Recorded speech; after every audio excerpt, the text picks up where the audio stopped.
I'm sorry not to be able to be there in person, but it's a privilege to be part of this gathering that's been kindly arranged by the association for all of us. The other speakers today, as I understand it, they'll take the conversation into a number of areas and themes related to peace and peace building, and touch on different areas of research. And what I hope to do before that is just to set some context for the seminar as a whole by introducing this unique document, the Promise of World Peace, and to put it into context and to summarize some of its core themes and distinctive features. So I'll try to keep this to around 20 minutes, so hopefully shorter than the sound check. But if I go on too long, I'm sure someone will just stop me. Will just stop me. So the promise of world peace, as is well known, it forms part of a tradition of Baha'i engagement with questions of international order and peace that extends really back to the very beginning of the faith. Baha'u'llah himself addressed tablets to the kings and rulers of the world in the 1860s and 70s, and in them he advises them to reduce spending on armaments, to govern in the interests of the poor, and to consult their peoples. Abdu'l-Baha very much continued this. In 1875, he anonymously addressed a treatise to the people of Persia, examining the prerequisites for social progress and harmony in a document that later became known as the Secret of Divine Civilization. And even more than this, his correspondence with peace organizations in the West, including at The Hague, many of his public addresses during his travels in Europe and North America specifically addressed questions of international peace and social justice. And a number of Shoghi Effendi's messages also, while primarily written for the Baha'i community itself, provided very detailed analyses of global political developments and their relationship to processes of world unification. And so the promise of world peace represents, on the one hand, a continuation of this pattern that extends right back to the beginning of the earliest days of the faith, and at the same time represents a distinctive intervention at a particular historical moment. In 1985, this was the final decade of the Cold War.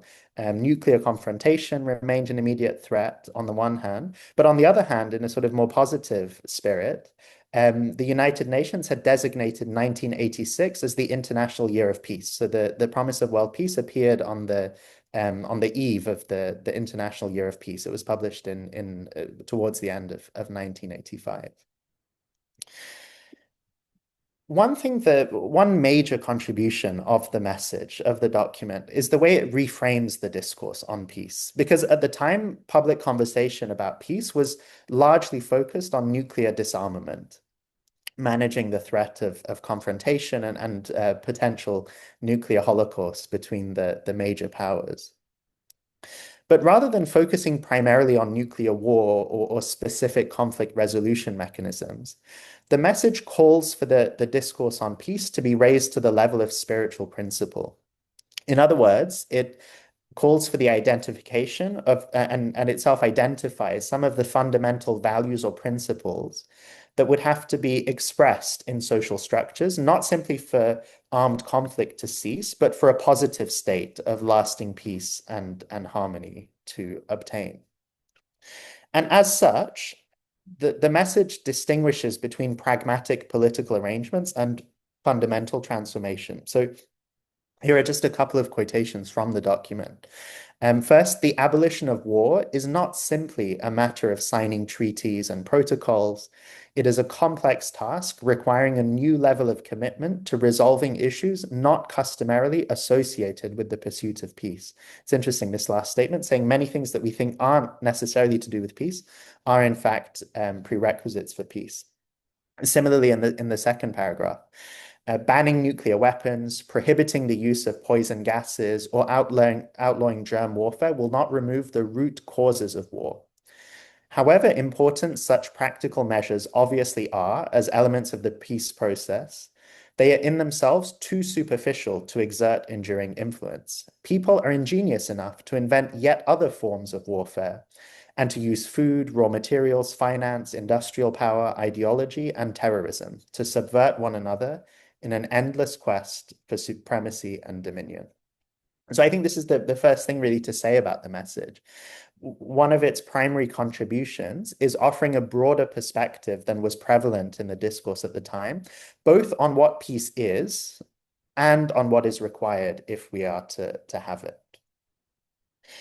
In the opening section, the message offers a systematic critique of the international order, and it identifies a number of flaws that, of course, applied to the global order as it was then, but could just as easily have been written about the current global situation. So again, just a selection of quotes from the message. It describes the inability of sovereign states organized as United Nations to exercise the specter of war, the threatened collapse of the international economic order, the spread of anarchy and terrorism, the intense suffering which these and other afflictions are causing to increasing millions. And then the document goes on to identify what's going on underneath this. Why do we see these symptoms in the international order? And it identifies what it terms a paralyzing contradiction in human affairs. So the House of Justice says, on the one hand, people of all nations proclaim not only their readiness, but their longing for peace and harmony, for an end to the harrowing apprehensions tormenting their daily lives. On the other hand, uncritical assent is given to the proposition that human beings are incorrigibly selfish and aggressive, and thus incapable of erecting a social system at once progressive and peaceful. So on the one hand, the contradiction is, on the one hand, we say we want peace. We want peace more than anything. And yet, on the other hand, we believe, we accept, we internalize without question the idea that people are inherently prone to conflict, to self-interest, to aggression, to competition, and so on. Effectively, we're inherently prone to characteristics that make peace impossible. And so what the message says is that if we are to make genuine progress on peace in the world, we have to re-examine this fundamental assumption about human nature and social order. A substantial part of the document then goes on to address the relationship between peace and religion. And the text begins by acknowledging the perversion of religion has contributed to much of the confusion in society, but then makes this claim: no serious attempt to set human affairs aright, to achieve world peace, can ignore religion. Now, you might say at one level, it's not surprising that a message written by the governing body of a world religion would defend religion as necessary for peace.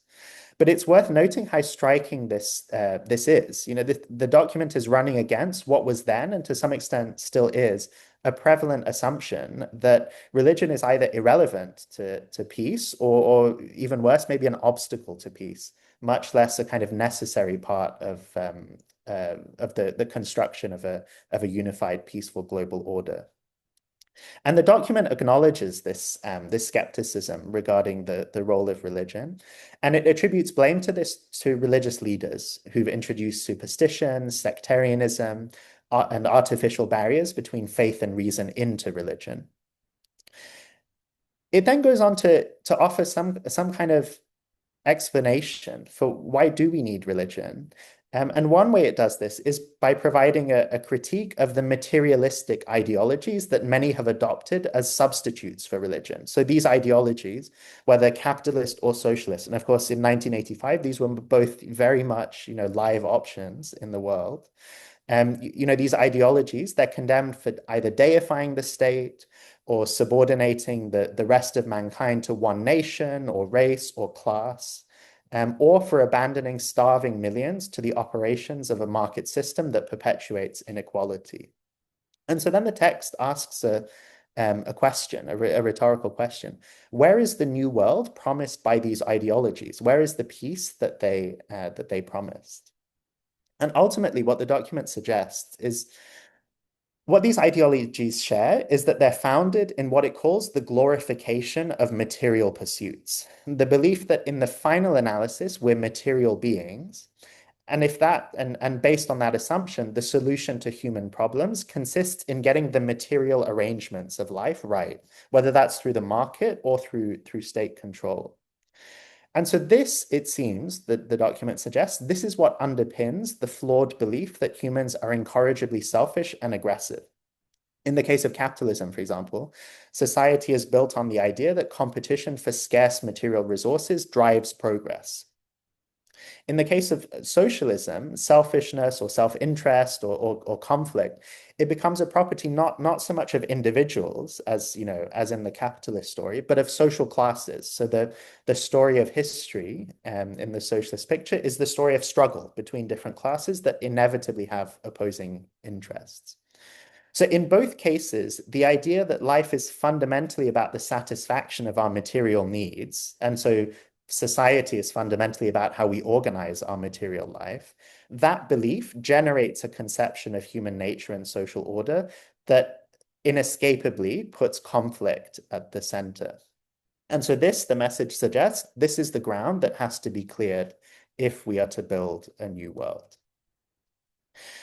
The message then identifies several specific prerequisites for achieving world peace. These include the elimination of racism, economic justice, universal education, world citizenship, or the kind of abandonment of unbridled nationalism, reconciliation between religions, gender equality, and an international auxiliary language. And having outlined these specific obstacles to peace, the message then poses what it describes as the primary question. How can the present world, with its entrenched pattern of conflict, change to a world in which harmony and cooperation prevail?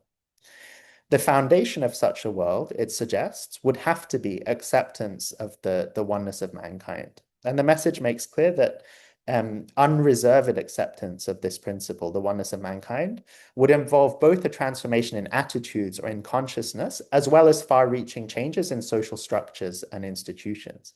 And so here the message draws on the writings of Baha'u'llah and Shoghi Effendi and urges a comprehensive restructuring of global governance, including the eventual establishment of a world superstate with an international executive, a democratically elected world parliament, and a binding global tribunal.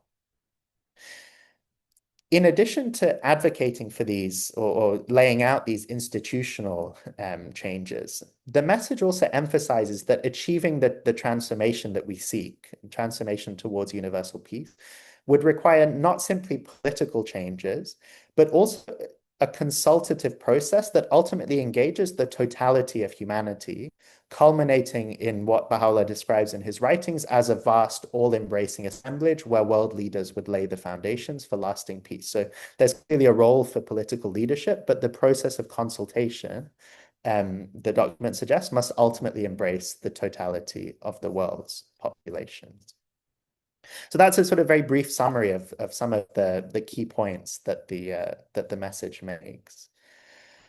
And the message itself was distributed widely to heads of state, to leaders of thought, to international organizations worldwide. It was delivered to around 200 heads of state, and between 1 and 2 million copies are estimated to have been distributed worldwide.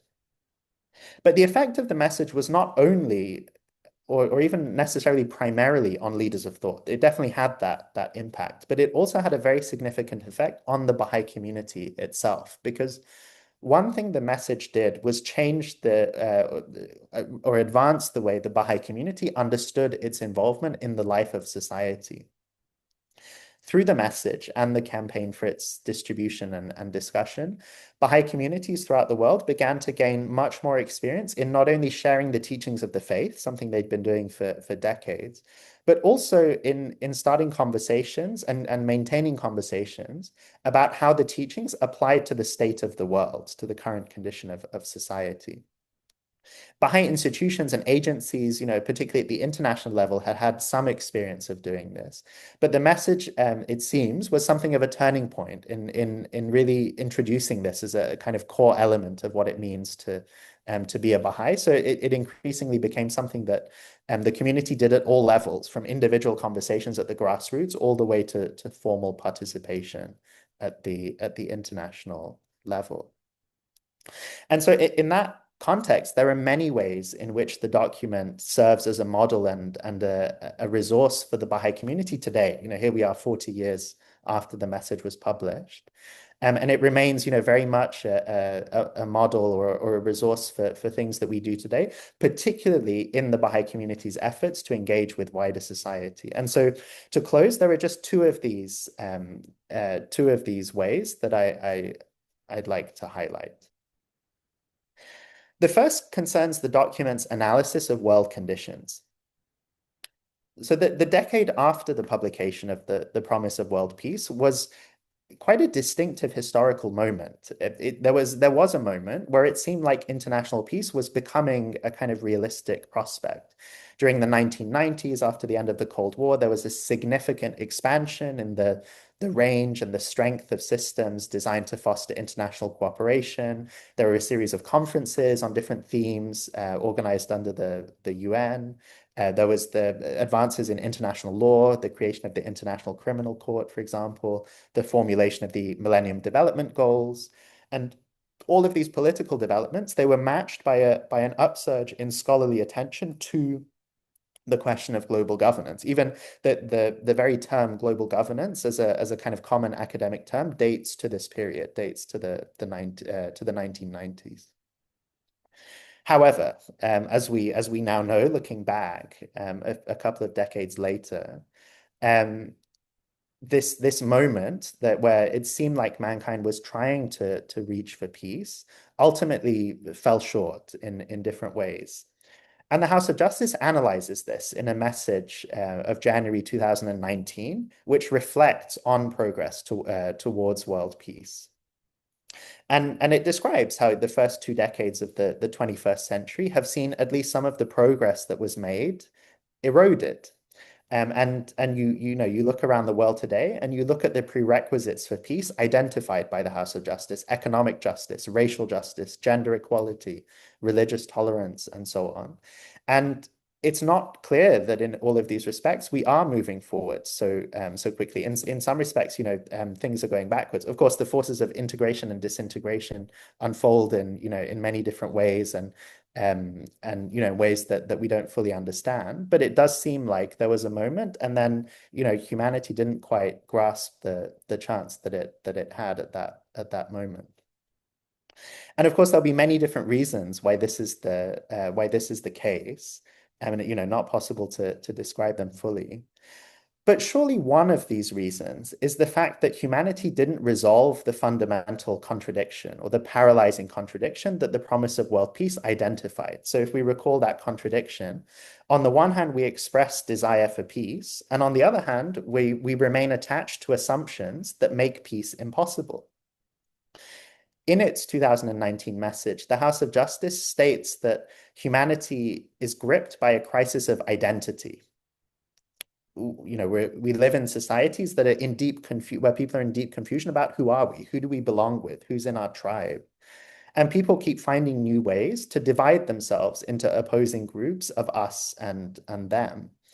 And underneath this crisis of identity, it seems, are some of the assumptions about human nature that the Promise of World Peace identifies that make peace impossible. If humans are inherently prone to conflict or self-interest or even aggression, then forming tribes and fighting it out is a rational response. If you really believe that, then it's rational to try and figure out, well, who is us and needs to be protected, who is them and needs to be guarded against. And so you see in that context how groups reinforce their own identity to strengthen internal cohesion against threats from outsiders. And so that the persistence of that belief about human nature or the nature of social order, it can explain why people sincerely say, well, we want peace, we want harmony, but then they structure their identities around difference and opposition. In effect, what happens is the assumption that humans can't build cooperative societies, it becomes self-fulfilling because it removes any incentive to seek shared ground. Why would you seek to forge a common identity with people you believe are inherently poised to exploit you or even attack you? So this is the first point, that the analysis of the world, of the state of the world contained in the message, remains something that's crucial to our reading of social reality today. The second point, like the promise of world peace itself, is more hopeful. And I should emphasize this point. The document offers a very clear critique of present society, but the tone of the message is very hopeful. The very first paragraph of the message says world peace is not only possible, but inevitable. So even in its tone, the message is an example for us of, both providing a very clear-eyed critique of society, but also maintaining a kind of hopeful tone in our contributions to discourse.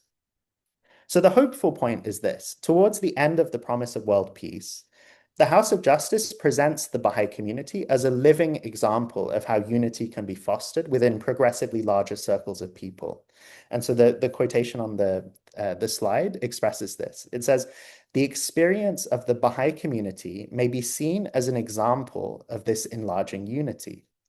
It is a community of some 3 to 4 million people, as it was back then, drawn from many nations, cultures, classes, and creeds, engaged in a wide range of activities serving the spiritual, social, and economic needs of the peoples of many lands.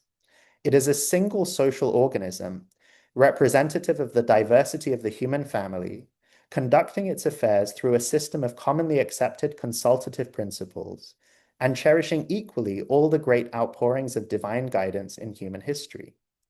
Its existence is yet another convincing proof of the practicality of its founder's vision of a united world, another evidence that humanity can live as one global society equal to whatever challenges its coming of age may entail.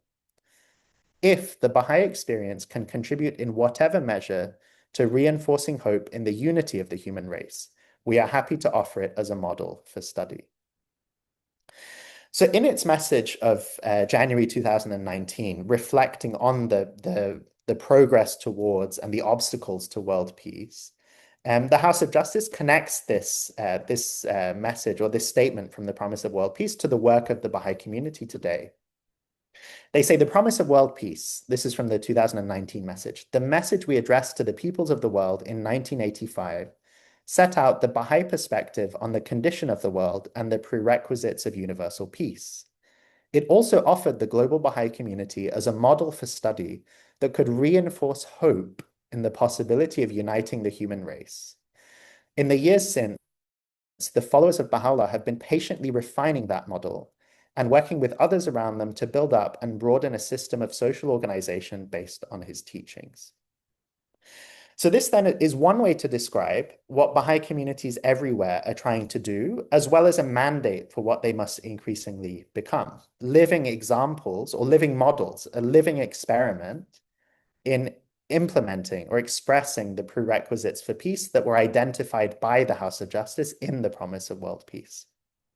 So the challenge that's set out by these two messages, the promise of world peace and then the 2019 message, is to demonstrate in action that it is possible to raise children in ways that don't instill in them religious, racial, national prejudice, that it is possible to express the equality of women and men in community life, that it is possible to have a pattern of social life that combines spiritual and material progress, that it is possible to govern in ways that are non-adversarial, that build unity, that are service-oriented rather than power-oriented. In other words, the Baha'i community is asked in its pattern of life and an expanding pattern of life to provide living proof, to provide empirical evidence of the validity of its conviction in human capacity for cooperation and for collective transformation. And so in this respect, everything the Baha'i community does is a response to the promise of world peace. Thank you.